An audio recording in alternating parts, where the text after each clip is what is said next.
Monsieur le Président de la Fondation nationale des sciences politiques, cher Olivier Duhamel, Madame la directrice de la formation de Sciences Po, cher Bénédicte Durand, chère Marie Darrieussecq, cher Kamel Daoud, cher Ali Badou, Mesdames et Messieurs, chers partenaires, chers amis, chères étudiantes, chers étudiants, c'est une grande joie de vous retrouver cet après-midi pour un moment un peu solennel dans la vie de notre maison, un de ces moments qui marquent et qui marqueront désormais le début de chaque semestre. C'est le moment où nous accueillons la nouvelle titulaire de notre chaire d'écrivain en résidence, en la personne, aujourd'hui, de Madame Marie Darrieussecq.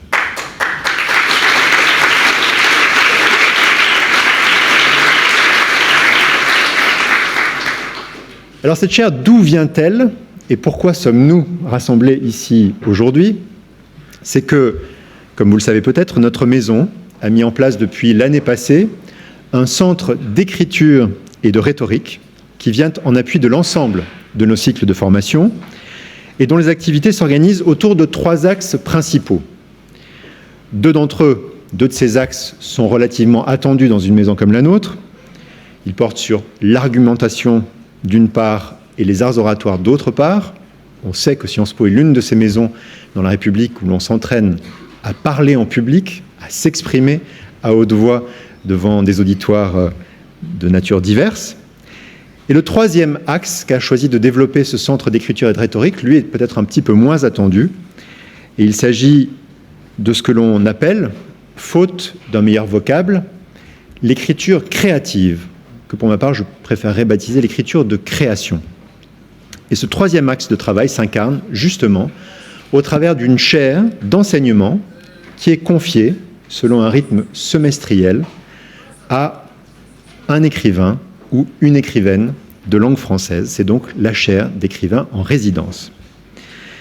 Pourquoi une maison comme la nôtre a-t-elle jugé opportun de proposer à ses étudiantes et à ses étudiants des enseignements sur l'écriture de création? Je crois pour ma part que l'écriture de création participe d'une ambition. Elle agit sur le monde, elle ajoute à la richesse et à la réalité de l'expérience humaine, elle nous donne de vivre, selon des termes qui lui sont propres, un peu de cette expérience humaine. Comme le dit le professeur Martha Nussbaum, connu sans doute de la plupart d'entre vous, professeur à l'école de droit de l'université de Chicago, qui a introduit dans les programmes d'enseignement de cette école de droit des cours de littérature. Comme le dit donc Martha Nussbaum, la fiction apprend à créer des possibles. Et en cela, je crois qu'elle est une source d'inspiration absolument déterminante pour des femmes et des hommes qui se destinent à agir sur le monde et dont nous sommes en droit d'attendre qu'ils sachent demain se montrer capables de faire œuvre d'invention, de faire œuvre de création. La fiction nous ouvre aussi, et ce n'est pas moins important, le chemin de nos propres émotions, selon des modes de décantation peut-être plus lents que ceux auxquels nous accoutument les médias que nous côtoyons ou que nous fréquentons au quotidien, aux antipodes de cette émotivité de l'épiderme qui se déploie pour le meilleur comme pour le pire, par exemple, sur les réseaux sociaux. Parce que la pratique de la lecture, parce que la pratique de l'écriture de création, c'est un apprentissage du temps long, dans un monde où nous savons être de plus en plus soumis aux diktats de l'urgence et de l'immédiat. En cela, je crois que la fiction fait de nous les femmes et les hommes que nous sommes profondément appelés à devenir. Elle constitue le cœur de ce qu'on appelle, d'un très beau mot, les humanités, c'est-à-dire en fait le socle de notre humanité. Et je suis très heureux d'accueillir aujourd'hui dans notre maison quelqu'un qui, en réalité, elle me le rappelait à l'instant, y est déjà présente depuis 3 semaines, parce qu'il n'a échappé à personne que le semestre d'enseignement a commencé au tout début du mois de septembre, à savoir donc Marie Darrieussecq, qui a accepté d'être la 2e titulaire de notre chaire d'écrivain en résidence, après le passage très remarqué qu'a fait dans cette chaire le premier de ses titulaires, Kamel Daoud, dont je pourrais redire un mot tout à l'heure. Bienvenue à Sciences Po, chère Marie, et merci pour la confiance que vous accordez à notre maison, que vous accordez bien sûr à l'administration de Sciences Po, mais aussi à ses étudiantes et à ses étudiants, en choisissant de leur consacrer du temps, de l'énergie, de la réflexion au cours de ces mois qui viennent. Merci pour l'honneur que vous nous faites en endossant ce rôle de formatrice, ce rôle de passeuse auprès de celles et ceux qui, le temps d'un semestre, vont venir auprès de vous, puiser un peu de savoir, un peu d'expérience, beaucoup de lumière sur eux-mêmes et sur l'avenir qui les attend. Vous vous êtes illustré, cher Marie, de 1000 manières dans ce vaste monde qu'est la littérature, et vous me pardonnerez de n'en mentionner que quelques traits très rapides. Vous avez manié les registres littéraires les plus divers, le roman, la biographie, la chronique, les livres qu'on qualifie de livres pour la jeunesse, les catalogues même, catalogues d'art, ou encore les pièces de théâtre. Vous avez rédigé, ça c'est un genre littéraire d'un type un peu particulier, une thèse de doctorat, qui fait que vous connaissez intimement les rouages, les grandeurs et les servitudes des travaux académiques. Vous êtes aussi psychanalyste, même si c'est, je crois, un art que vous pratiquez un peu moins ces temps derniers, faute peut-être de temps à y consacrer. Et c'est peut-être à cette familiarité avec le monde de l'inconscient que nous devons de trouver chez vos personnages une telle richesse, et dans vos ouvrages, une telle richesse dans la description des rapports de vos personnages les uns avec les autres et dans leur rapport à eux-mêmes. Le sujet de la langue et de ses représentations, si présent dans votre œuvre, se reflète également dans les nombreux travaux de traduction que vous avez réalisés, et non des moindres. Vous avez traduit en français les Tristes et les Pontiques d'Ovide, que vous avez rassemblés sous un très beau titre, Triste Pontique.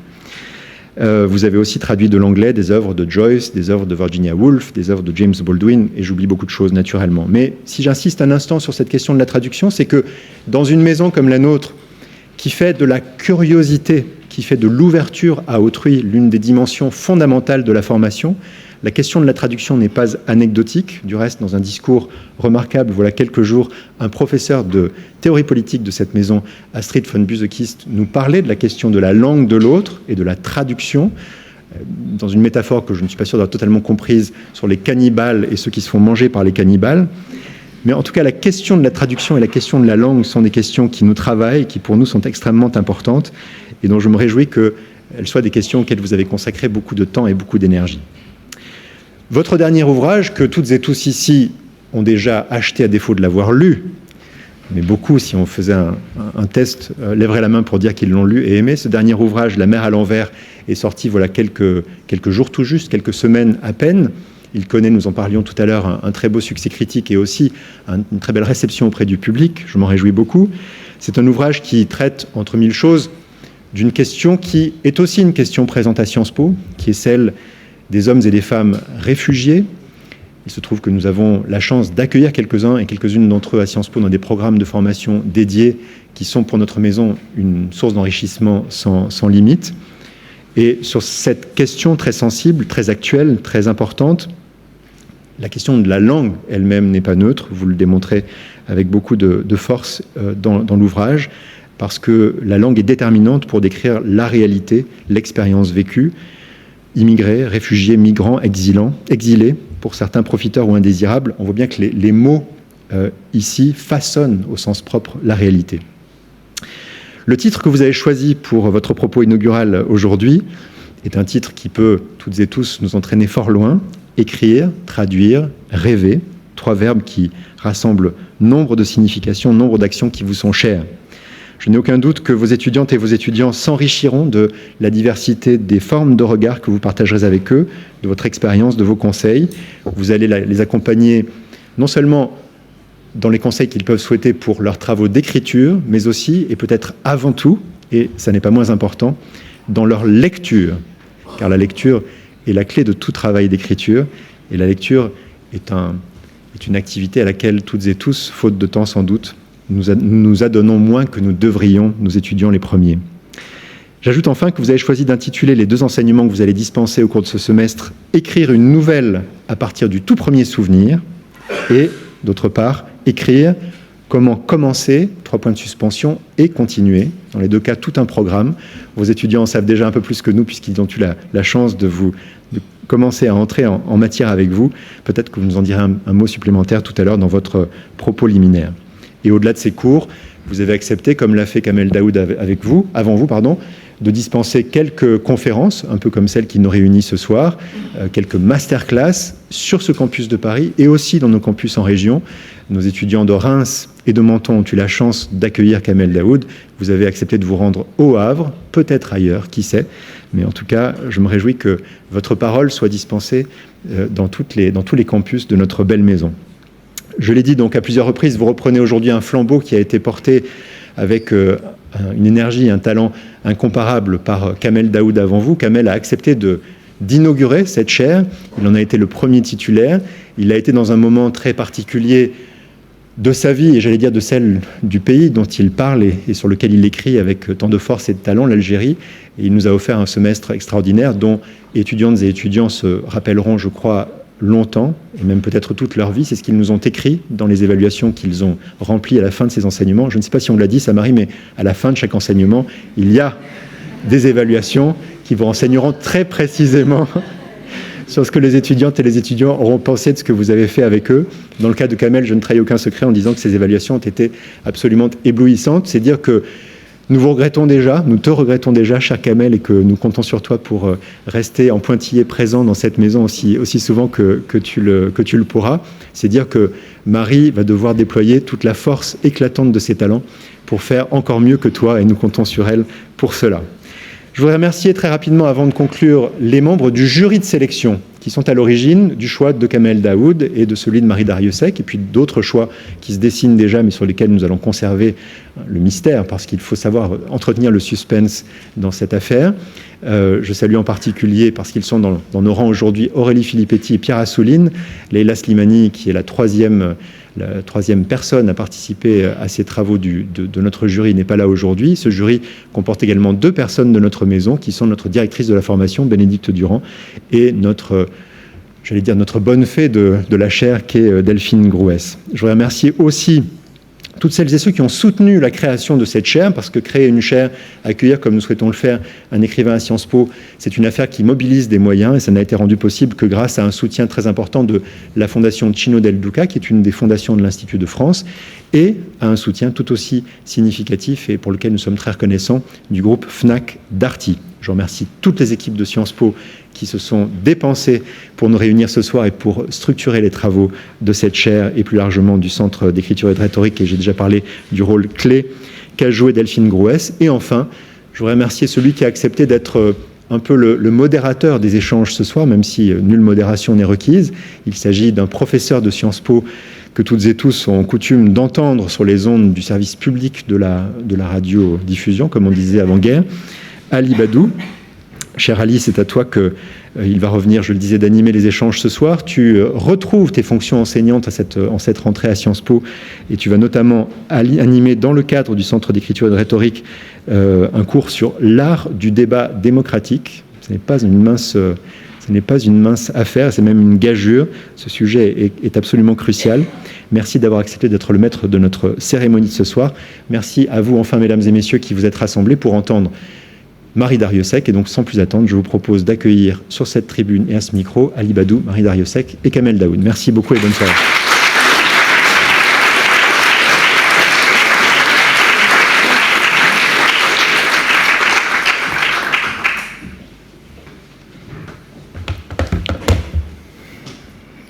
Bonjour à tous, et je serai bref, monsieur le président, cher Olivier, monsieur le directeur, cher Frédéric, madame la directrice de la formation, chère Bénédicte, madame la directrice, chère Delphine, chère Marie Darrieussecq, cher Kamel Daoud, et surtout, bonsoir à tous. Merci d'être venus aussi nombreux. Monsieur le directeur, le roi Mion a tout dit. Il a absolument tout dit de ce qu'il fallait savoir à la fois de l'œuvre de Marie Darrieussecq et de ce que Kamel Daoud a engagé comme petite révolution à Sciences Po, comme manière d'accompagner les étudiants dans l'art d'écrire, qui est l'un des arts les plus difficiles et les plus mystérieux pour tous, sauf pour lui, Kamel Daoud, graphomane. Il y était question du temps long dans le discours introductif de Frédéric Millon. C'est Kamel Daoud, quelqu'un qui écrit vite, qui écrit très vite, et ce sera intéressant de le voir et de l'entendre échanger avec Marie Darrieussecq. Plutôt que d'essayer de trouver des points communs ou des thématiques communes, des passerelles entre les œuvres de l'un et de l'autre, et il y en a plusieurs, vous allez le voir dans un instant. Rapidement, un mot très personnel, et un mot très personnel à propos de mon expérience de lecteur de Kamel Daoud, lecteur de Marie Darrieussecq, de son premier livre. Et pour dire ma reconnaissance à l'un et à l'autre, à Kamel Daoud, je dois pas seulement d'aimer l'Algérie alors que je suis marocain d'origine, ce qui n'est pas évident, mais je considère maintenant l'Algérie comme un peuple frère, et surtout depuis que vous avez gagné la Coupe d'Afrique des Nations. Bravo, du fond du cœur. Non, je dois à Kamel Daoud d'avoir mieux compris le risque pour une société, mais aussi pour chacun d'entre nous, d'être écrasé par le poids du passé. Je dois à Kamel Daoud la compréhension du fonctionnement d'un pouvoir qui oublie son peuple et qui n'a pour vocation que de s'auto-perpétuer. J'ai appris, grâce à Kamel Daoud, la manière dont on pouvait s'emparer des débats les plus contemporains sur notre rapport à l'histoire, qu'on soit d'un côté ou de l'autre de la Méditerranée. À Marie Darrieussecq aussi, je dois beaucoup, et je dois avoir compris dans les coulisses d'une émission de télévision qui n'était pas sur le service public pour le coup. C'était il y a maintenant exactement 12 ans avant qu'elle entre en plateau, et c'était la première fois que je lisais un roman, un livre en l'occurrence, où il était question de la solitude dans laquelle peuvent nous enfermer les réseaux sociaux. C'est la première fois que j'entendais, que je lisais un écrivain s'emparer de cette question. À l'époque, il y a 12 ans, souvenez-vous, on n'était pas tous inscrits sur Facebook, ni sur Twitter, ni sur Instagram. C'était quelque chose d'assez nouveau. Et Marie Darrieussecq était une vraie pionnière en la matière. Et à chaque fois qu'on me demande comme amie sur Facebook, je pense à elle. C'est la deuxième fois que je la vois en 12 ans. Mais j'ai beaucoup pensé à vous, Marie Darrieussecq. Ça vous fait sourire.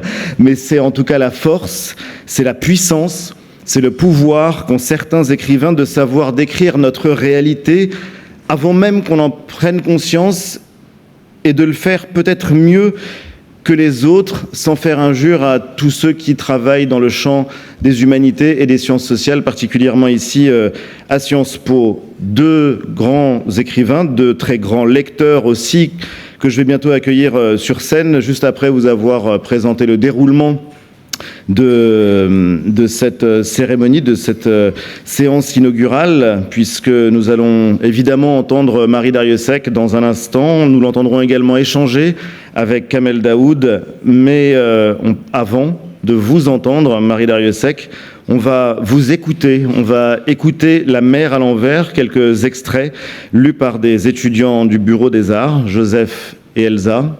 Et on va évidemment commencer d'abord avec vous, Elsa.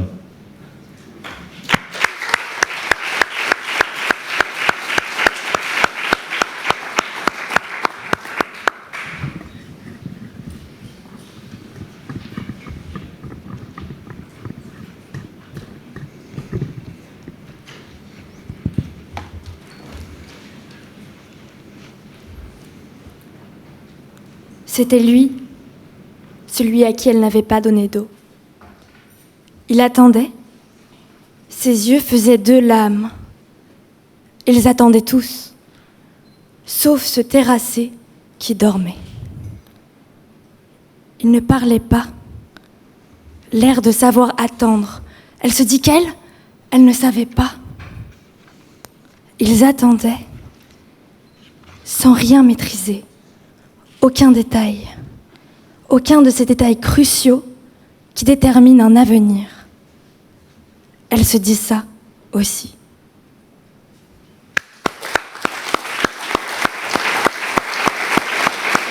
Bravo pour la récitation, puisque ce n'était pas une lecture, mais un passage écrit par cœur. Bravo, franchement, Elsa, je pense que c'était assez bluffant.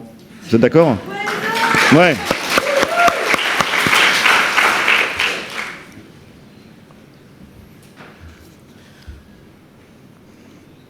Mais tu m'aides, insiste-t-il. Sa jeune main est posée sur son épaule comme un oiseau. Il fait un pas, deux pas, trois pas. Il se détache. Il avance, main ouverte en funambule. Il est debout sur la terre. Elle voudrait lui insuffler plus que le sens retrouvé de la marche. Elle voudrait lui transmettre le pouvoir de suivre les méridiens qu'il choisirait. Bravo. Bravo Joseph. J'aimerais juste contribuer moi aussi à vous faire entendre un peu de Marie Darrieussecq. C'est l'une des plus belles chansons de la pop. On la doit à David Bowie. Heroes, les héros. Lisez le livre, ça fait partie de la bande originale du livre. Et vous comprendrez pourquoi cette chanson résonnera en vous de manière totalement particulière et qu'elle vous accompagnera longtemps, très longtemps, lorsque vous entendrez même parler des drames les plus tragiques que nous vivons aujourd'hui. Heroes de David Bowie. Merci Marie Darrieussecq, tout simplement pour ça. Je vais vous laisser maintenant la parole. Pardon, excuse-moi. Donc c'était un intermède musical. Tout cela a été préparé. Elsa. Elle voit deux feuilles d'air. Elle est au confluent. Elle se souvient d'elle, enfant, dans la montagne à fougères, au-dessus de Clèves. Un pied en Espagne et l'autre en France. Elle essayait de sentir la frontière, sa déroutante irréalité. Elle était une enfant étonnée par l'invisible. Et l'enfance, elle la sent dans les os de Younes. Elle sent sa force, sa fragilité et le viol de son imprévoyance. Tout ce que Younes a dû apprendre si vite, dans la main mouillée de la mort.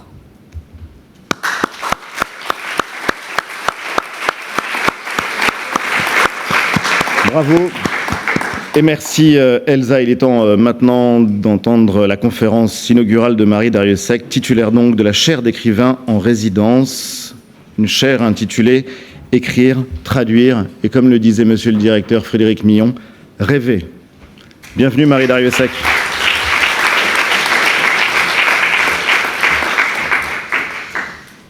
Merci Ali, merci Elsa, merci Joseph. J'étais très émue de vous écouter. Je suis très honorée et émue de reprendre cette chaire et d'être si bien accueillie dans cette belle école. Merci à vous tous. Mais je dois vous dire que je ne sais pas ce qu'est un atelier d'écriture. J'ai demandé à mes étudiants et à mes étudiantes ce qu'ils attendaient, eux, d'un atelier d'écriture. Parce que je ne crois pas qu'on puisse enseigner l'écriture. Là-dessus, j'ai une position romantique, sans doute assez française, loin peut-être d'un certain pragmatisme américain ou anglo-saxon. Ce sont les grandes universités américaines qui ont inventé les ateliers d'écriture dès la fin du 19e siècle. Je ne vais pas vous faire une fiche Wikipédia ou un cours d'histoire, mais j'ai quand même appris, en faisant des petites recherches, que quelqu'un comme Philip Roth avait suivi des ateliers d'écriture. Et bien sûr, ça, on le sait davantage, Raymond Carver, qui en a suivi 2. Et maintenant, on apprend, on enseigne l'art de la nouvelle à la Carver dans les ateliers d'écriture. Pourtant, je persiste à penser qu'aucun enseignement ne fera de vous un écrivain ou une écrivaine. Mais si vous êtes un écrivain ou une écrivaine et que vous souffrez de diverses inhibitions ou empêchements, d'une timidité sociale, d'une entrave de genre ou de classe ou d'âge ou d'une névrose familiale, comme tout le monde, l'atelier est sans doute le bon endroit. Parce qu'il y a dans l'écriture une part de confiance en soi, parfois délirante, mais nécessaire, et qu'on peut, je crois, acquérir. Il y a aussi une forme de solidité, une hygiène de vie. J'ai aussi envie de parler de ça aux étudiants ou aux étudiantes. Une façon de respirer, parfois une façon de vivre. Et il y a surtout une grande obstination et une grande labilité. Une propension à la métamorphose que le monde tel qu'il est ne valorise guère et qu'on peut essayer de travailler dans ces ateliers, je crois. Je ne sais pas si on peut apprendre à devenir animal, mais je crois qu'on peut s'y entraîner. Or, il faut devenir animal pour écrire et devenir arbre et forêt et océan et petite mare et escargot et parfois limace. Il faut aussi une solide confiance dans les rêves. Il faut s'écouter rêver, non pas s'écouter soi, au contraire, il faut s'oublier, et ça s'apprend aussi. Mais il faut écouter le rêve en soi et devenir un attrape-rêve. Ses rêves à soi, les rêves des autres, il faut écouter les rêves si fuyants. Il faut marcher et rêver éveillé. Ou bien on peut rester assis et rêver éveillé. Il faut laisser venir les rêves et les possibles, comme disait Frédéric Mion. Les possibles, tout est là. Les mondes possibles, les soi possibles, l'empathie aussi. Il faut être ouvert et poreux au monde. Alors il faut. Je crois qu'on peut le travailler. Comme on travaille la musique, comme on travaille le piano, et à force de travailler le piano, on se met aussi à inventer une forme de jeu, et peut-être même sa propre musique. Être écrivain ne demande ni force ni courage. Il y a des gens très fragiles qui sont écrivains. Ça demande d'être têtu, d'être obstiné. Et en fait, d'y dédier sa vie. C'est là que je rejoins ma proposition initiale. Je ne crois pas pouvoir, ni surtout devoir, enseigner à quiconque cette folie qu'est le fait de maintenir toute sa vie le désir d'écrire. Ça ne s'enseigne pas, ça ne doit peut-être pas s'enseigner, mais dans certains cas, même l'atelier d'écriture peut guérir de l'écriture. Et ça peut être très bénéfique. Mais je peux faire entrevoir à des jeunes ou des moins jeunes tentés par cette folie, ou qui la sentent déjà en eux, ce qu'un tel rêve signifie appliqué à la vie quotidienne. Je peux les avertir aussi. Je peux leur dire la responsabilité que c'est, dans quoi ils s'engageraient s'ils se mettaient à écrire avec cette ambition-là. On va y venir, tout le monde n'a pas l'ambition d'être écrivain dans ces ateliers, mais il y en a aussi. La responsabilité, c'est aussi qu'au bout de ce rêve et de cette obstination, parfois il y a des livres publiés. Et un début de publication, c'est de lire à voix haute son texte pour les autres. Et l'atelier s'y prête. Il n'y a aucune obligation, évidemment, c'est aussi des choses qu'on travaille. Pourquoi on n'a pas envie de lire ? Il y a des temps d'empêchement liés à ça, et bien sûr, je n'oblige personne. On a aussi inventé un petit circuit de mails qui commence à se mettre en place. Et les autres, quand on lit comme ça, ils se transforment en public. La fiction que je leur propose aussi, c'est la bienveillance. J'invite les étudiants à faire preuve d'une bienveillance obstinée à l'écoute des autres. C'est un atelier d'écriture et pas un atelier de critique. Mais si nous tombons sur un génie, eh bien, l'atelier d'écriture peut aussi aider le génie. Je vais citer Marina Tsvetaeva, la grande poétesse russe. Elle a dit « Le génie, c'est premièrement savoir absolument se soumettre à l'inspiration. Deuxièmement, savoir réguler cette obstination. Le maximum d'ouverture et le point extrême de concentration. » Et ça, je crois que ça se travaille. Écouter ce qui bat en soi et écouter le monde battre en soi et réguler en soi ce grand battement. Réguler l'inspiration en respirant. Du calme et du nerf. C'est ce qu'il faut pour écrire. Alors j'essaie de transmettre comment construire cette bulle du calme de l'écriture. Ce scaphandre momentané dans lequel on doit se replier pour écrire. Et comme je disais la dernière fois le mot scaphandre à mes étudiants, un d'entre eux, dont la langue maternelle n'était peut-être pas le français, m'a demandé d'épeler le mot, de l'écrire au tableau. Et là, nous y étions, dans l'atelier des mots, leur étymologie, leur forme, leur sonorité, leur immédiate poésie. Scaphandre. Être poreux au monde et s'inventer son scaphandre, et descendre au fond de son propre océan avec calme, se faire amphibie et accueillir les possibles. Les attentes de mes étudiants et de mes étudiantes sont très différentes, je le découvre. Certains se sentent bloqués, voire démunis. D'autres écrivent depuis très longtemps, depuis toujours pour certains. Certains ou certaines expriment leur désir d'être journalistes, poètes, écrivains, essayistes. D'autres recherchent une plus grande aisance dans l'exercice quotidien de l'écriture de leurs études. Certains viennent avec quelque chose de très précis à écrire et cherchent dans l'atelier une aide concrète pour trouver la forme d'un projet d'écriture déjà bien pensé, bien établi. Alors derrière ces vœux affirmés ou discrets, il y a d'autres désirs peut-être gardés par le secret, et je sais à quel point le secret tient la main de l'écriture et parfois la retient.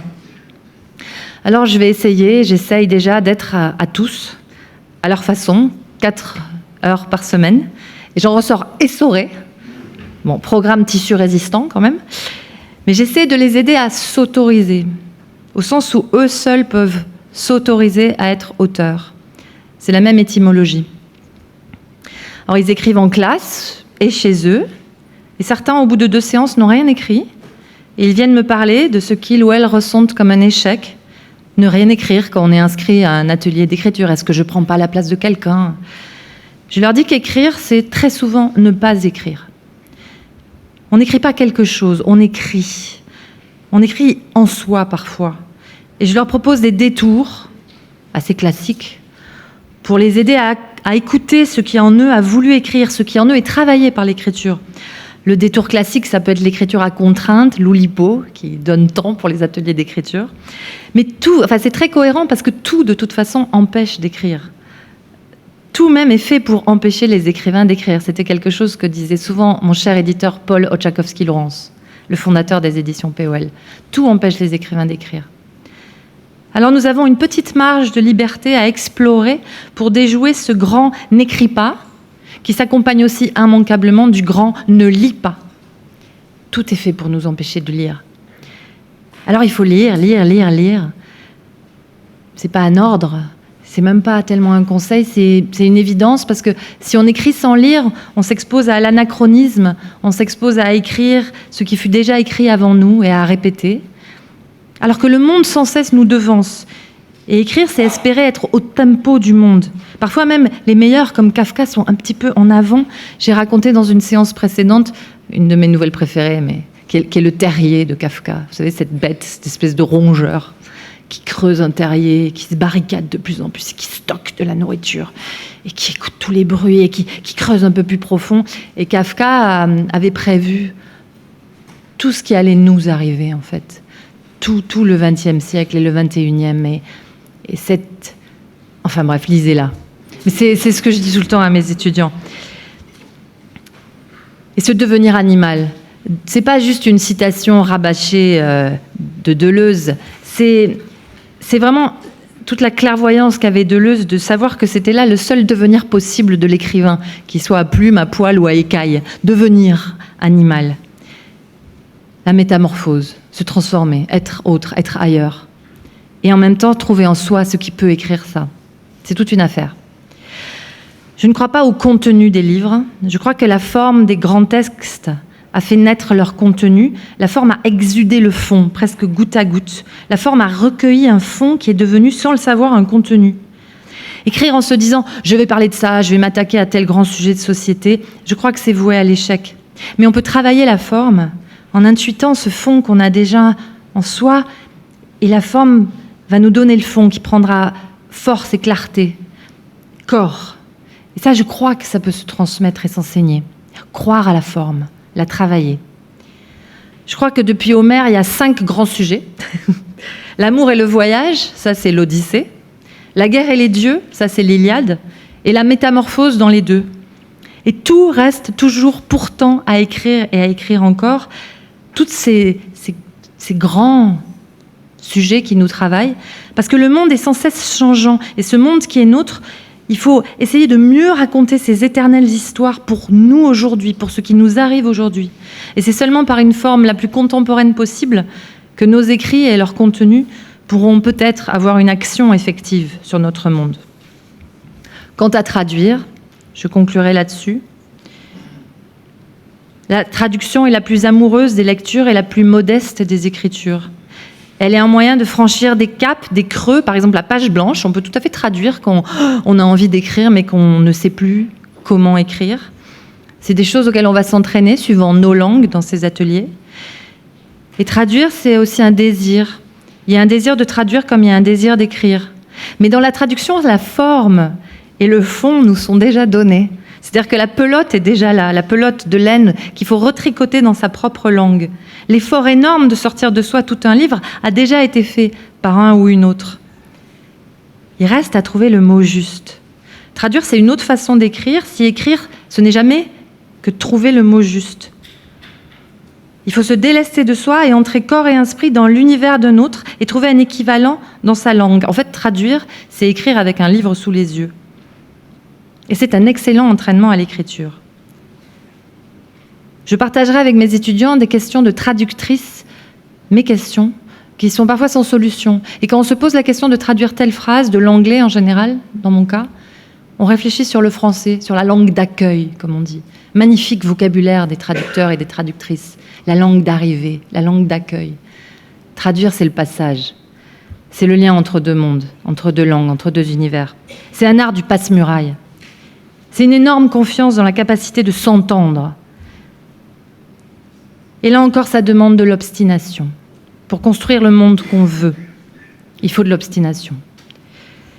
Dans le mot « auteur », il y a « autre ». On ne cessera jamais assez de le répéter. « Je » est un autre, cette vieille antienne qu'on a tous appris à l'école. Mais si on le savait vraiment, le monde serait meilleur. On serait plus intelligent, on serait meilleur.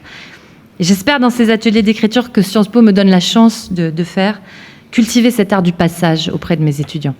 Merci.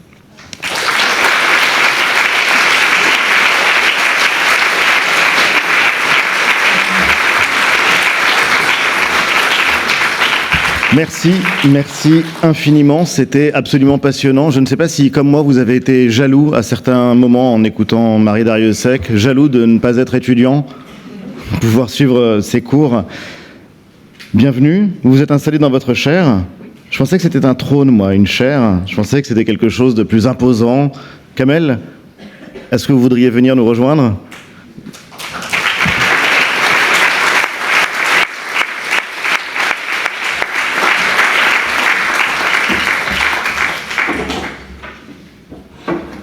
Je l'ai dit... Ça marche ? Je l'ai dit tout à l'heure, il y a beaucoup de points communs entre Marie Darrieussecq et Kamel Daoud, des passerelles dans les thèmes sur lesquels ils ont écrit, dans leur rapport à l'altérité, avec en toile de fond quelque chose qui compte pour tous ceux qui les ont lus tous les deux, tous ceux qui ont lu le dernier roman de Marie Darrieussecq, tous ceux qui suivent l'œuvre de Kamel Daoud à travers ses chroniques, ses éditos, ses romans, mais aussi... c'est la Méditerranée que vous avez en commun et on va en parler. La question de la langue, la question de la traduction aussi, c'est une question qui est présente dans votre travail et dans votre œuvre, Marie. C'est une question que ne peut pas ne pas se poser un Algérien Kaoumel, puisque dans quelle langue est-ce qu'on parle? Dans quelle langue? Est-ce qu'on rêve? Dans quelle langue? Est-ce qu'on dit « je t'aime » ? Dans quelle langue? Est-ce qu'on tient un discours officiel lorsqu'on veut s'adresser à l'ensemble de la nation? C'est une question qui se pose au quotidien en Algérie. Mais avant de parler de la Méditerranée, avant de parler de la question de la traduction, de la question du choix des mots, est-ce que vous êtes d'accord avec Marie Darrieussecq? Est-ce que vous êtes fou? Fou? C'est-à-dire... est-ce que pour vous aussi, c'est une folie, le désir d'écrire? Folie, oui. Bonjour d'abord. Mais je pense aussi que c'est un privilège aussi, parce que j'ai le droit, avec la langue, avec l'écriture, de dire ce que je pense, d'avoir un corps, de le défendre, d'avoir une sensualité, d'avoir une différence et d'avoir une singularité. Et c'est quelque chose que la littérature vous donne. C'est une forme de destin que l'on s'offre aussi. Que l'on soit un écrivain connu, qui a réussi ou pas, mais quelque part, je prends parole et je ne la lâche plus. Et c'est quelque chose d'extraordinaire aussi. C'est prétentieux, c'est vaniteux, c'est une névrose. Pourquoi vaniteux? Je pense qu'il y a quelque part de la vanité à croire que l'on puisse détenir ou participer ou construire du sens absolu. C'est une vanité des monothéismes que l'on reconduit quelque part, mais je pense aussi à la vanité. Pourquoi c'est à moi de parler? Est-ce que c'est ma douleur qui est la plus grande, qui a le plus de sens? Mais il faudrait aussi nourrir en soi cette forme d'illusion, cette forme de croyance. On n'écrit pas si on n'a pas un mythe personnel dopé à l'hélium. Mais nous, lecteurs, sommes heureux que vous soyez vaniteux. Marie Darrieussecq, il faut être vaniteux pour écrire. Dopé à l'hélium, ce que tu as dit, j'adore. Dopé à l'hélium? Oui. Je me rappelle d'une conversation avec Nathalie Sarraute que j'avais eu la chance de rencontrer il y a pas mal de temps maintenant, et elle m'avait dit, elle parlait de Marguerite Duras, qu'elle regardait avec beaucoup de distance, et elle m'avait dit avec son accent parisien très chic, elle m'avait dit: Marguerite Duras, Elle est mégalomane. Et sûrement. Sûrement, et il faut l'être. Et Sarraute aussi était mégalomane, bien sûr. Parce qu'il faut effectivement avoir une incroyable certitude folle qu'on doit écrire, et que ça emporte tout, et que les autres vont écouter. C'est un truc de dingue. Mais vous comprenez qu'on se dise tous heureusement que vous écrivez, Kamel? On a de la chance. Mais... Oui, mais ça me fait plaisir d'ailleurs. Mais non, mais en même temps, on a besoin aussi de cette... je l'avais écrit un jour, je pense qu'il y a cet équilibre à trouver, et vous le redites maintenant, entre l'idée que l'on revendique une sorte de transparence, d'invisibilité plutôt, pas de transparence quasiment divine, et en même temps, on réclame le droit d'être le centre du monde, d'être le noyau dur du monde. Et on est entre les deux. Je voudrais que tout le monde m'écoute, mais je voudrais aussi que tout le monde admire la grande modestie que j'ai de ne laisser sur la couverture que mon propre nom et prénom, et Mais vous encore, vous ne subissez que nos livres, parce qu'il y a des gens qui vivent en vrai avec nous, et c'est pour eux que c'est le plus dur. Et pour eux, il faut vraiment du calme et des nerfs, comme vous le disiez, Marie Darrieussecq. Tout est fait pour nous empêcher d'écrire. Vous l'utilisiez dans un langage ou dans une forme quasiment, je ne sais pas comment le dire, métaphorique. Vous l'avez vécu, Kamel. On vous a empêché d'écrire. Vous avez vécu, vous avez travaillé dans des univers où la censure existe, où l'on dissuade certains journalistes, par exemple, de prendre la plume pour exprimer une opinion, ou même tout simplement pour rapporter les faits. Non, c'est encore pire lorsque vous venez au monde dans un pays ou dans une géographie où tout a été dit dans un seul livre. C'est à la limite, vous ne pouvez plus. Vous faites face à un best-seller. C'est le best-seller absolu. Ils sont à peu près 4. Et donc, il est très difficile de placer son livre. Dans votre propre pays, il y a Dieu, il y a vous. Lui, il a la parole depuis à peu près 4 ou 5 000 ans, donc il est difficile un petit peu d'arracher la parole. Mais c'est vrai que cette forme de censure, elle est totale.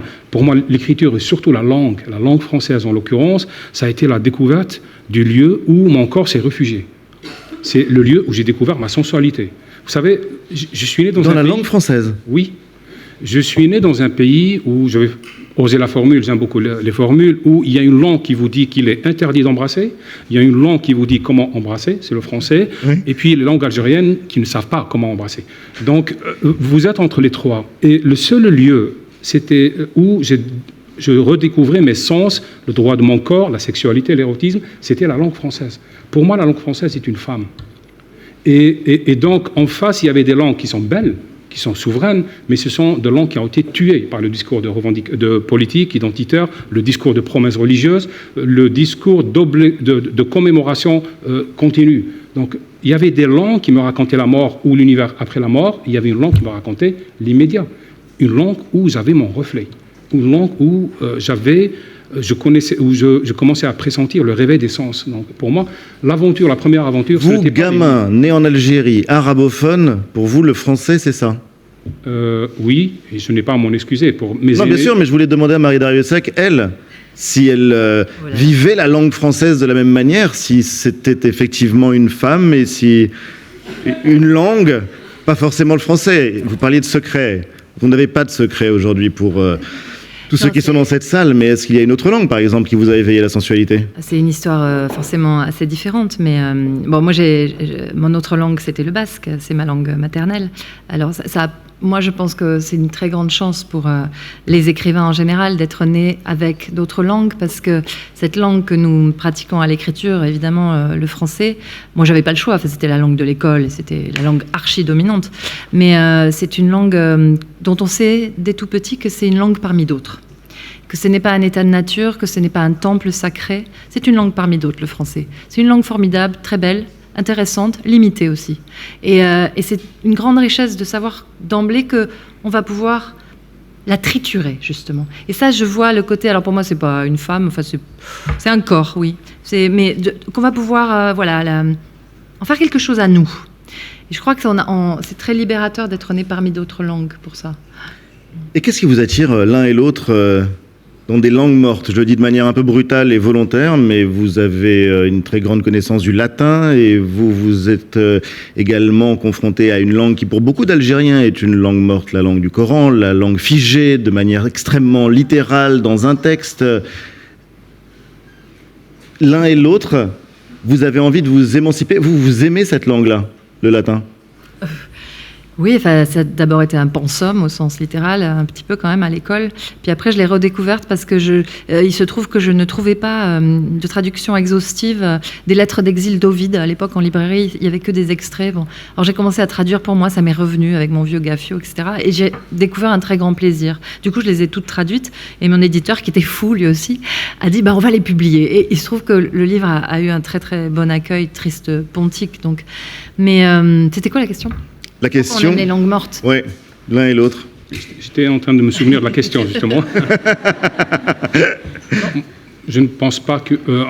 le rapport que j'ai aux langues, moi je suis arabophone aussi, donc je peux lire, écrire aussi. Bon, je maîtrise moi l'écriture manuscrite maintenant et sur clavier, mais je n'ai pas de rapport je n'hiérarchise pas les langues, sauf par la sensualité, par la conquête aussi, par le plaisir que j'éprouve à écrire dans cette langue, pas une autre. Le français, pour moi, c'était aussi une langue de clandestinité. C'était la langue où je me réfugiais, parce que le réel était intolérable. Parce que, vous savez, qu'est-ce que c'est quand on a 10 ans ou 12 ans, quand on est né dans un pays socialiste, finissant. Donc, c'est vraiment quelque chose qui est le contraire absolu du plaisir de vivre.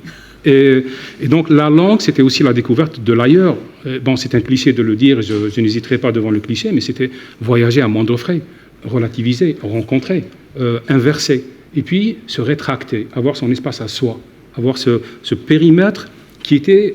Alors, c'est peut-être pas la définition de bonheur pour un traducteur, mais pour moi, parce que cet univers était intraduisible, il en était encore plus sécurisant.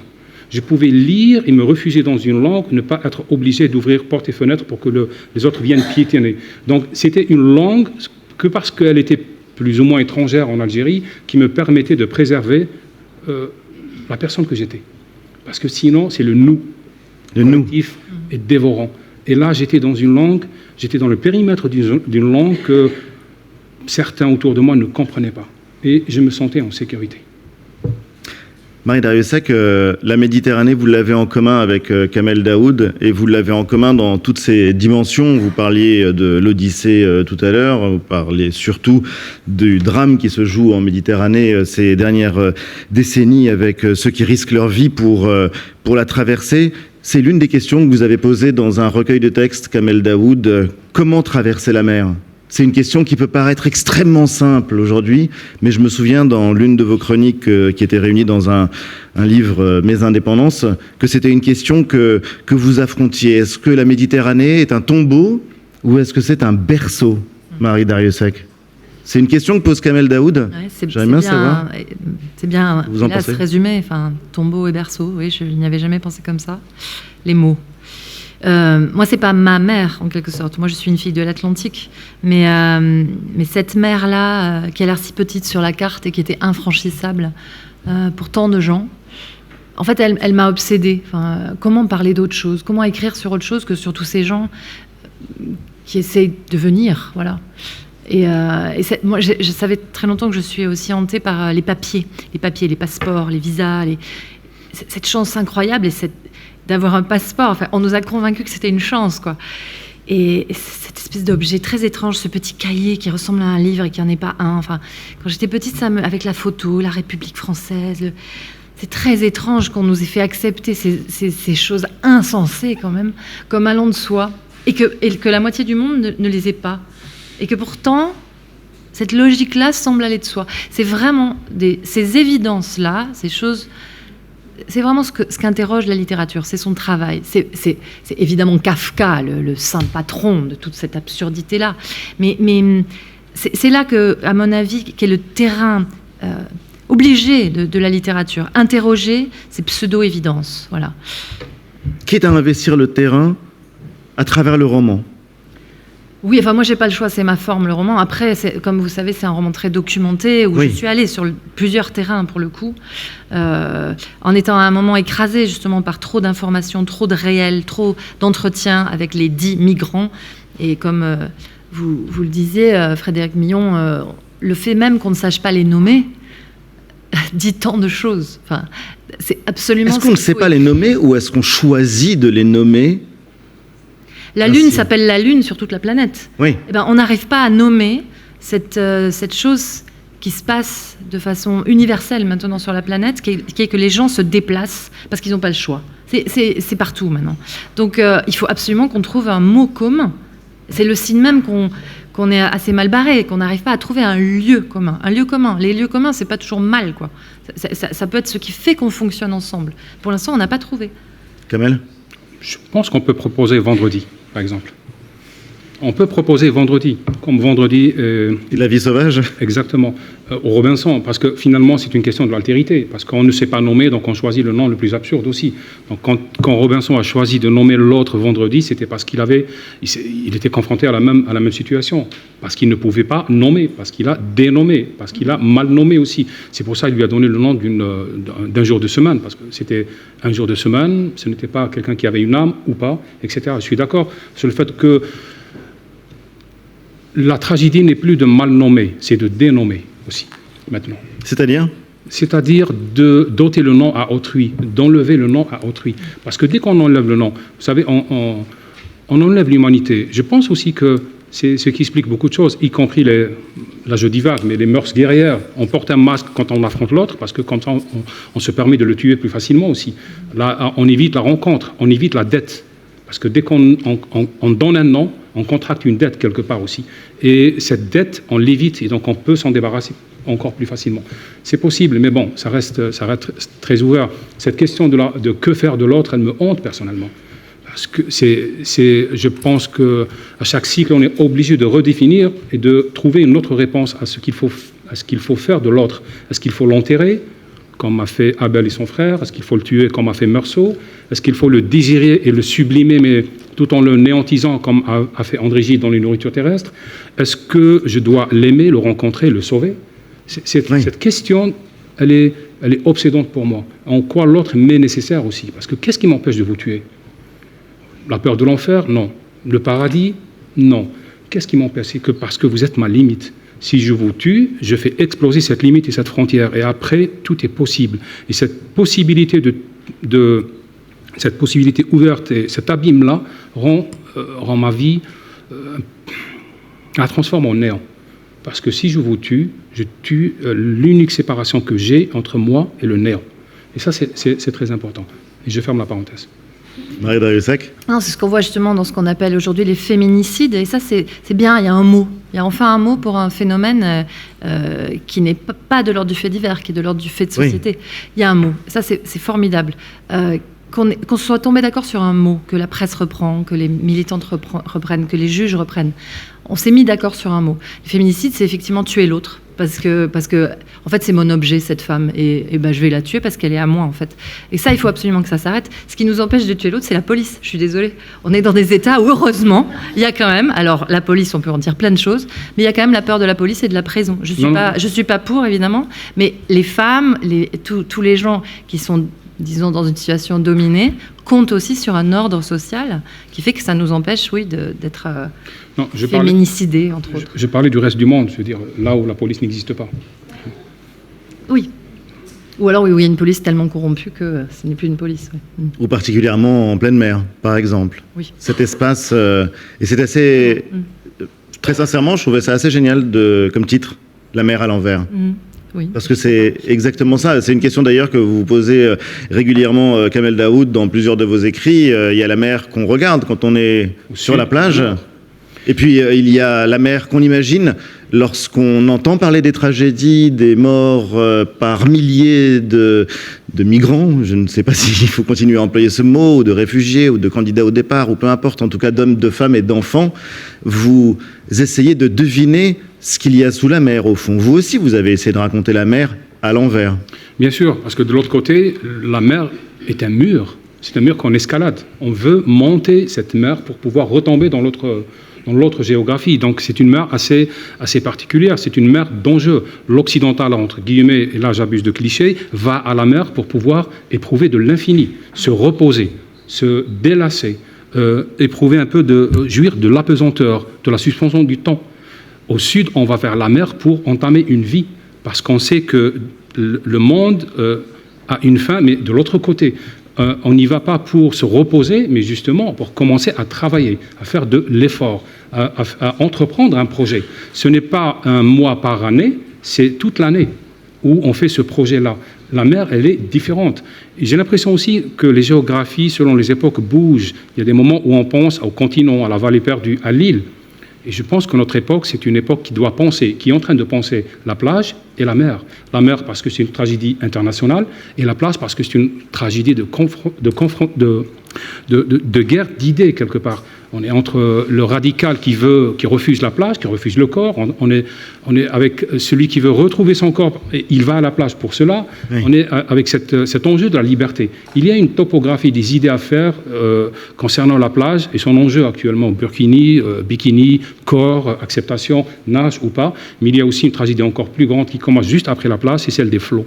Et celle de la mer. Vous êtes un écrivain de ce rivage, et après Camus, bien entendu. C'est quand même frappant que dans l'étranger, ça commence par un corps sur une plage, qui est innommé, à qui vous avez-vous donné un nom. C'est un corps sur une plage, c'est un cadavre sur une plage. Généralement, j'avais remarqué aussi que chaque fois qu'on veut camper l'altérité ou la question de l'altérité, c'est toujours la plage. Peut-être. Meursault, c'est aussi la plage. Et Vendredi, avec Robinson, c'est toujours la plage. Il faut un naufrage pour entamer la réflexion sur l'altérité. Ça commence toujours ainsi. Comment se rencontrer aussi? Ça, c'est une question que vous posez dans votre roman. Comment est-ce qu'on se donne rendez-vous en mer? C'est une question qui peut paraître toute bête, surtout quand on n'est pas marin, mais elle prend une dimension beaucoup plus grave, beaucoup plus dure dans votre livre. Vous la posez, comment se donne-t-on rendez-vous en mer à un point fixe, au croisement de telle longitude et latitude, ou bien les deux navires se dirigeraient-ils l'un vers l'autre, lequel était le plus rapide? Et il y a cette question effectivement du rapport à l'altérité, qui est peut-être l'une des passerelles entre vos deux œuvres, qui sont pourtant extrêmement différentes. On va bientôt faire passer un micro dans la salle pour que vous puissiez, vous aussi, dialoguer, poser vos questions à Marie et Kamel. Mais si vous aviez un conseil, Kamel Daoud, même si vous n'êtes pas du tout donneur de leçons, un conseil à Marie Darrieussecq. Wow. Allez-y. Non, je suis déjà en train d'éprouver le plaisir, comme je disais tout à l'heure, malsain de ne plus être le premier, et que ce soit vous ou pas moi. Mais je ne sais pas. Je n'oserais pas donner de conseils quand même. Non. Non, je préfère pas. Bon, bah, tant mieux. À vous de créer. Quelle est l'expression que vous employez aussi dans votre livre? À un moment, vous parlez de la beauté du sillage du bateau, qui est pourtant terrible et monstrueux, qui traverse la Méditerranée. Bah, vous vous sentez dans le sillage de Kamel Daoud? Ah oui, avec grand plaisir. Oui. Mais effectivement, ce sont deux groupes d'étudiants différents. Moi-même, je ne sais pas du tout quel conseil je me donnerais à moi-même. Donc, En règle générale, quand j'étais appelé à faire face à des situations difficiles où je n'avais aucune compétence, j'optais pour la bonne foi. Oui. Ça aide toujours. C'est la meilleure solution, oui. Je vais retenir le conseil. C'est ce que j'ai dit en Algérie. Je répète toujours que la bonne foi est meilleure que la foi, et ça aide. Merci. Merci à tous les deux, c'était absolument passionnant. J'imagine que vous avez des questions, des remarques. Un micro est à votre disposition. Si vous voulez bien lever la main et on va le faire circuler dans la salle. Bonjour. Je m'appelle Sonia Hitmansour. J'ai une question pour Marie Darrieussecq. Alors, vous avez échangé sur plein de visions différentes que vous aviez de la littérature. Et il y en a une que moi j'aime beaucoup, c'est Jean-Paul Sartre qui disait que la littérature, c'est comme des bananes. Et qu'en fait, la littérature devait être consommée rapidement et devait donc être dans l'air du temps avant que les œuvres ne pourrissent. Et justement, le sujet de votre dernier roman, c'est quelque chose de très actuel, c'est la crise migratoire. Et moi je voulais savoir si vous pensiez que la littérature devait être de circonstance ou justement toucher à quelque chose de plus universel. Voilà, merci. Les deux. C'est-à-dire, il faut absolument qu'elle soit dans le monde contemporain, qu'elle soit avec nous, la littérature. Il n'y a rien de pire que l'écrivain de la Tour d'Ivoire ou le gardien du phare. Robinson, il n'avait pas voulu être isolé. Nous, on n'est pas isolés, on est dans le monde, on est des écrivains dans le monde. Après, évidemment, il ne faut pas se vendre à ce monde. Il faut essayer de l'accompagner. De circonstances, tu vois, je ne sais pas très bien ce que ça veut dire. On m'a dit de vous voyez les étudiants. Alors, je vais essayer, j'ai du mal. Je ne sais pas ce que vous voulez dire par de circonstances. Mais en fait, je vais vous dire, je ne me pose jamais ce genre de questions quand j'écris. Je n'ai pas le choix de ce que je dois écrire. Heureusement, enfin, voilà, il y a des choses qui exigent de nous de s'écrire. Autre question? Levez la main. Bonjour. Je m'appelle Maïkoff. J'avais une question pour Monsieur Daoud. Vous avez pas mal parlé de la folie de Kamel Daoud lors de cette conférence. Et je voulais revenir sur la préparation... Ça, on a retenu que vous étiez dingue, Kamel Daoud. Sur la préparation de votre ouvrage dont vous avez parlé rapidement, Meursault contre enquête. Et je me suis toujours demandé, après avoir lu ce livre, quel avait été votre sentiment face à la réécriture d'un ouvrage qui, pour nous tous ici, a été une référence, puisqu'on l'a sûrement étudié pour beaucoup dans la salle au lycée, pour le bac. Et je voulais savoir quel avait été le vertige qui avait pu vous saisir face à cette tâche que vous êtes donnée vous-même de réécrire ce monstre de littérature. Alors, j'ai donné tellement d'entretiens aux journalistes à l'époque de l'apparition de ce roman que j'ai des formules toutes prêtes, mais certaines sont très sincères. Et quand je vous vais répondre en usant de l'une d'elles, j'ai usé de ce que j'appellerais une admiration insolente. C'est-à-dire que j'avais envie d'être dans la continuation, pas la continuation de l'œuvre, mais de l'interrogation autour de moi. Et puis, je suis un grand lecteur. Et j'ai peut-être glissé vers l'écriture à un certain moment parce que je n'avais pas de livre à lire. Et quelque part, ça participe de ma propre histoire, continuer des histoires, continuer des livres qui ont été déjà écrits, essayer de les traduire en langue personnelle, en langue individuelle, dans ma propre langue. Donc il y avait aussi de ça, il y avait de l'insolence, comme je disais tout à l'heure. Il y avait aussi un aspect que l'on ne doit pas oublier, selon moi, quand on écrit, c'est le côté ludique. On joue aussi, on n'écrit pas des livres sacrés. Et heureusement, donc on ne se prend pas au sérieux. Nous n'avons pas la faiblesse des monothéismes, donc on peut faire de la littérature. Et donc c'est dans ce sens-là que j'ai voulu interroger Camus quelque part. Mais je ne suis pas parti d'une intention philosophique, politique, mais juste d'un amusement, d'une envie de jouer, de continuer. Bien après, bien sûr, on m'a posé beaucoup de questions sur mon statut de post-décolonisé qui réagit par rapport à Camus. Je n'en avais pas. Enfin, je n'en avais pas consciemment. J'ai voulu être un décolonisé, mais je ne le suis pas. Je me sens libre. Et donc, j'ai voulu exprimer aussi ma liberté vis-à-vis de ce monument. Et j'aime bien les monuments, mais je n'aime pas tourner autour. J'aime bien converser avec eux. Vous me permettez une question, pour le coup ? Puisque dans votre travail de traduction, et particulièrement lorsqu'on s'attaque à des monuments comme Ovid, comme Joyce, comme Virginia Woolf, est-ce qu'on peut avoir cette admiration insolente ou est-ce qu'on garde malgré tout une part de liberté ? Non, l'insolence dans la traduction, je ne conseille pas pour le coup. Je pense qu'il faut avoir de l'humilité et vraiment se mettre au service d'un texte. Ce n'est pas du tout la même chose que de le réécrire et de jouer avec. Moi, j'ai beaucoup admiré le livre de Kamel Daoud et moi-même, j'ai des envies de réécriture comme ça, de monuments qui m'énervent aussi. Voilà. Oui. Mais certainement pas en traduisant. Oui. Lequel, par exemple ? Alors c'est des monuments, enfin moi je trouve que c'est des monuments, mais il y a un livre formidable de Stanislas Lem qui s'appelle Solaris, dont ont été tirées plusieurs versions avec George Clooney, il y a un très grand Solaris par Tarkovsky. Voilà. C'est de la science-fiction et en fait son livre il est génial mais il est raté. Ça m'énerve qu'il soit raté, donc j'ai toujours envie de le réécrire. Voilà. Enfin, le film de Tarkovsky est assez génial. Mais c'est un livre typiquement qui fait de très bons films, parce que les films améliorent le livre. C'est assez rare, mais voilà, donc un jour peut-être je le réécrirai. Et puis si vous voulez voir un cheval blanc passer au galop devant un buste de Platon dans un long plan séquence, il faut absolument voir Solaris de Tarkovsky. Autre question de la salle ? C'était vraiment pour frimer cette référence que je viens de vous faire. À vrai dire, j'avais oublié ce moment-là. On n'a pas vu les mêmes choses. Non, mais comme monsieur le directeur et monsieur le président sont là, j'essaye malgré tout d'être... à la hauteur. À la hauteur, exactement. D'autres questions dans la salle ? Oui. Oui, madame. Pour monsieur Daoud. Ah, pardon. Oui, voilà. Alors, je m'excuse d'avance si ma question a l'air un petit peu bête. Je suis pas très forte en histoire et en fait, quand vous parliez... On vous entend assez mal, si vous pouviez parler un peu plus fort. Vous m'entendez mieux comme ça ? Oui, donc quand vous disiez que vous avez découvert donc, la langue française, qui pour vous était cette langue étrangère, en fait, je pensais que, comme l'Algérie a été colonisée, en fait, le français était très bien connu dans toutes les familles. Et donc, comment est-ce que vous avez pu avoir accès à cette langue ? Enfin, dans quel contexte, on peut dire, un peu concret, donc cette réception comme langue étrangère et non comme langue issue du colonialisme et donc de l'histoire, en fait ? Je n'ai pas entendu à qui s'adressait la question, mais j'imagine qu'elle s'adresse à Kamel Daoud. Oui. Cela étant, vous êtes basque, donc vous aussi, vous faites partie d'un peuple qui lutte pour sa liberté. Ouais. Kamel. Écoutez, bon, je vais essayer de répondre très brièvement. C'est vrai que le français n'est pas une langue étrangère en Algérie. On dit, si c'était une langue morte, personnellement, je ne pense pas qu'on aurait eu cette envie perpétuelle de la tuer.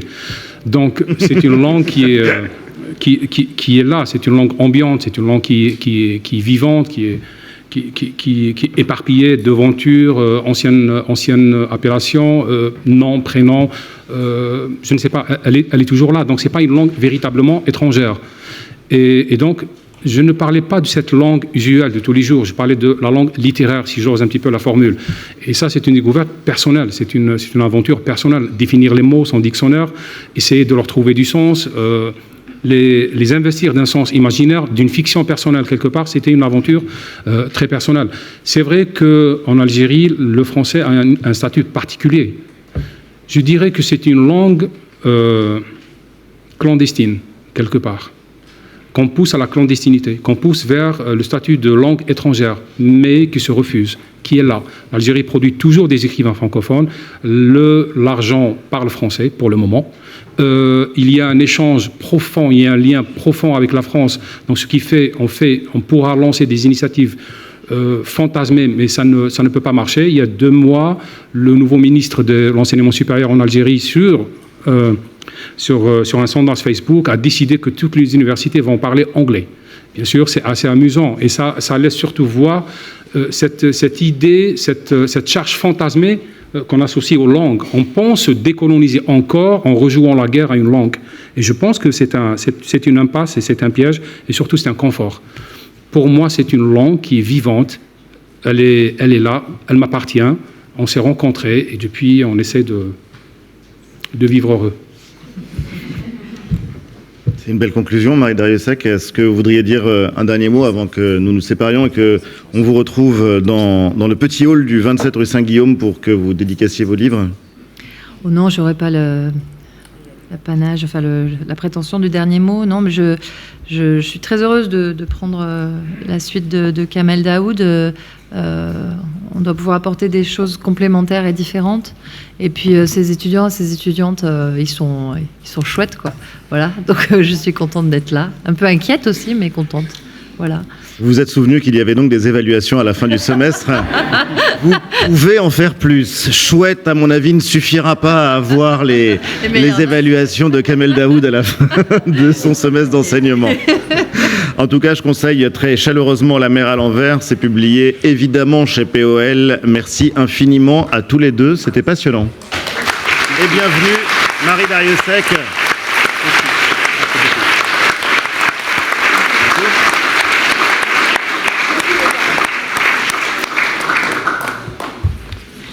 Voilà. Ah bon, bonne chance. Moi,